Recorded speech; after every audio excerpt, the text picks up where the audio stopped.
On stage, she's Savannah Hernandez here on the Alex Jones Show on this Wednesday edition. Play a few clips here and get her take on it. Savannah Hernandez approached by Lib Zombie telling her she cannot film Philly needle exchange program on a public street. Then Savannah is attacked by drug addicts for filming the needle exchange. Here are those clips back to back. I don't care what she says. I'm really sorry, but before you take, please, no, you are not allowed to film. So we're being told that we cannot film in front of Prevention Point. This is a public street. We're trying to highlight here the drug exchange program, not drug, needle exchange. I apologize here. We're being told that we're not allowed to film what's happening on the streets of Philadelphia. To protect the anonymity of our participants and our patients, we ask that So we're not going into the building. This is a public street.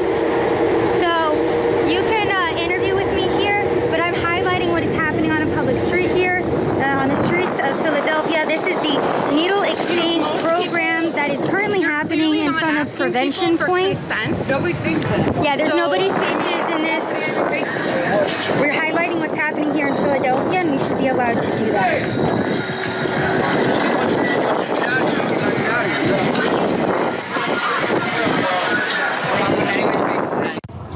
I'm here at Prevention Point in Philadelphia.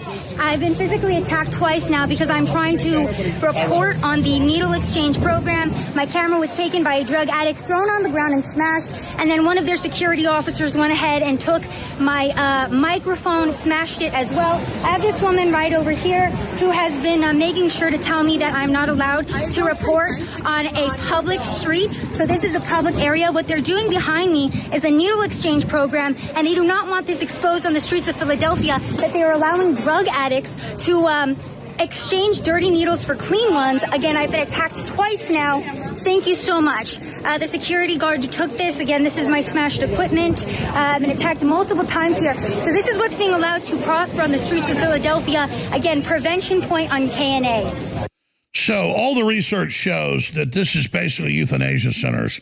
They're not giving them clean needles to protect them and save them. The government allows the drugs to be shipped in. They leave these open air pits, and it is basically a place for people to come and die en masse. And as they do this, we see the abuse level and OD levels 10 times what they were 20 years ago. This is a design crisis. You have all these weird leftists that go out and get degrees to manage the homeless. They farm them and they milk them. It's a perfect place for them to play savior while they also try to violate the First Amendment. Savannah, please continue.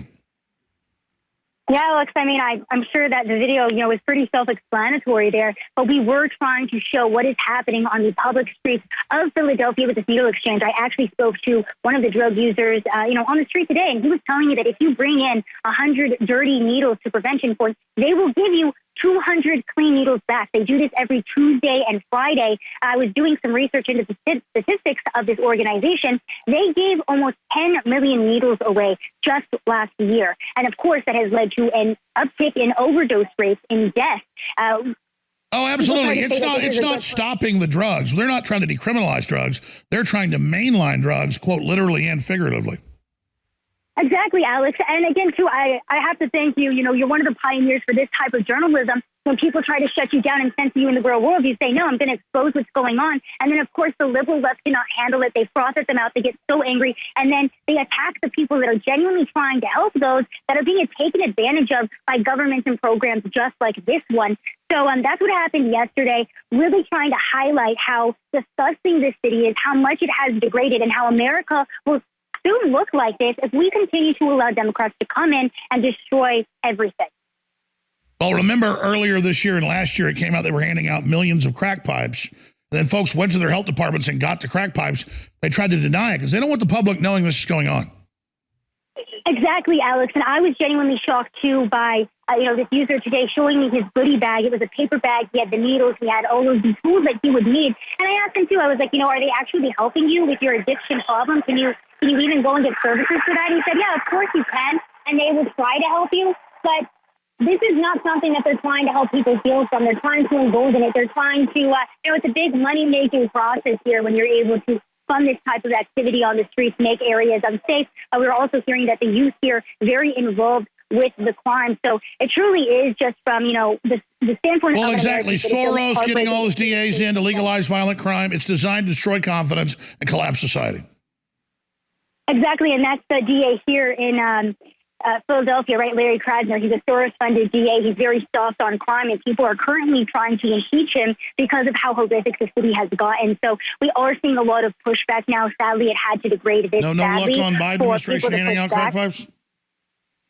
Now, I haven't heard anything on that yet, but I mean, you know, the people here in office are basically directly tied to the administration, and they've heard similar rhetoric from Biden. Sure. I was being sarcastic. Getting any luck getting crack pipes? They admit they do it in Boston, D.C., Baltimore, Richmond, New York City, where they hand out the crack pipes. I mean, that's just crazy. Yeah, it's really heartbreaking, but I honestly do have a lot of hope after being out on the streets of America from the East Coast to the West Coast for November 8th. I do see a lot of, again, pushback. A lot of people who are finally saying, you know what, enough is enough. We're tired of these elite globalists. I mean, all this is cut our energy off, cut our culture off, get rid of the borders, bomb us with drugs. I mean, this is an attack.